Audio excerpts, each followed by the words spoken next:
Morning and a very warm welcome back to Golden Hillock School's Golden Moments. This is episode 27. I trust everybody's had a very pleasant break over the Easter holidays, and we're now back ready to go with a brand new term here, the last term obviously of this academic year.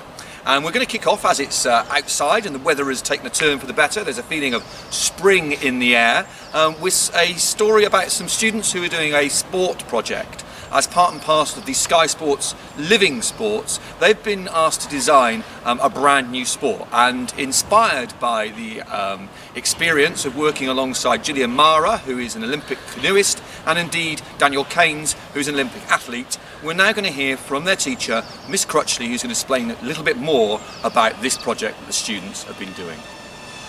Hi, we've been taking part in the Sky Sports Living for Sports programme.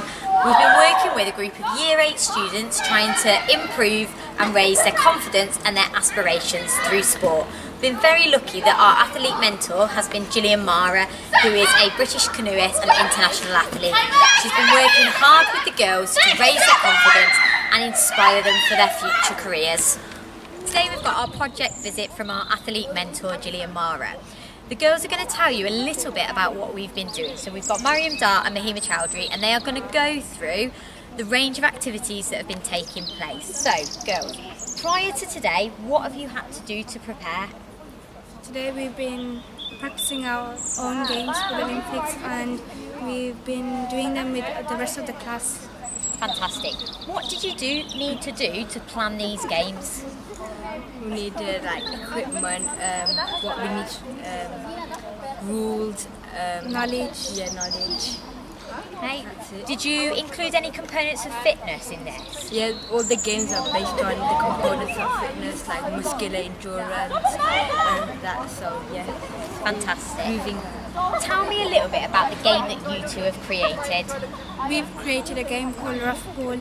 It's where there's two teams and you have to score using your hands. So it's kind of like handball and dodgeball. And you have to score within 1 minute. If no one scores from both teams, one person will get eliminated from both teams. And this requires speed and accuracy and coordination. It increases your cardiovascular endurance and stamina. Fantastic. The whole point of this project was to raise your confidence and to hopefully inspire you in sport. Do you feel that the project has helped towards doing that? Yeah, I think so. Because before I was a bit shy and I didn't know what I was going by. But now that I've built my confidence through the games.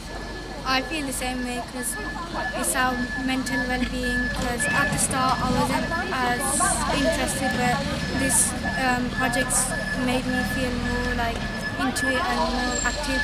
That's super. Thank you very much, girls. Now the girls are going to have the opportunity to ask Gillian some questions. So I'm going to pass over to Gilly. She's going to tell the girls a little bit more about herself, and then the girls are going to ask some questions about her experiences.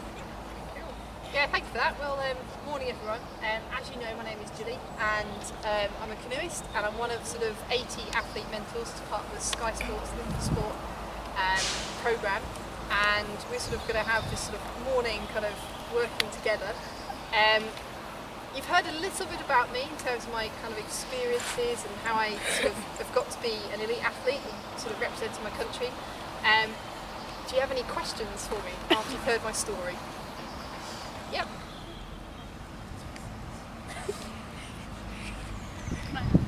Go on, any questions? Here we go, go on then. What inspired you to become a canoeist?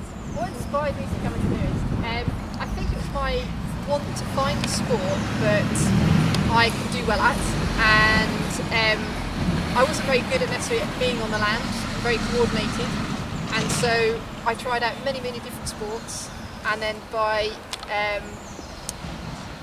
chance, I guess, I had to go into a boat, and I was like a duck to water. And I think finding something that you love and it comes naturally to you, you start to you just love it basically. And I have such passion for being in the water, so it's kind of a bit of an inspiration, but more a case of finding something I love to do. Yeah. Oh, who should we go for? Over here. At what age did you start canoeing? I started when I was 15. So it was quite late to the sport, and I didn't start competing until I was about 21. We'll go here. What's the most challenging challenging thing that you've done since your life? Most challenging thing, sporting. Yeah. I think it was possibly competing at the World Championships last year. It was a really, really hard course, very technical, and the water was absolutely huge. And it was a real challenge to try to kind of keep my head together and be able to sort of perform when there's lots of other things kind of going on. So that was probably one of the hardest things I had to do. Go over here. What my hobbies were other than canoeing, or before canoeing? After canoeing. Well, I'm still canoeing, but I now do quite a lot of running, and I've actually sort of got more into sort of cycling recently. I really want to have a go at triathlon. That would be my next goal if I was going to do something. But I think I need to get better swimming. What were your hobbies before canoeing? Before, I was absolutely mad about BMXing and skateboarding. I loved going on a bit of sort of trying to go on the half pipe, and I just loved going on my BMX bike and splashing through puddles mostly. Lots of hands now as well over here. I heard that you fell off a mountain. I did fall off the mountain, yes. It's probably an experience that changed my life, and I wouldn't be where I am today if I hadn't fallen off the mountain.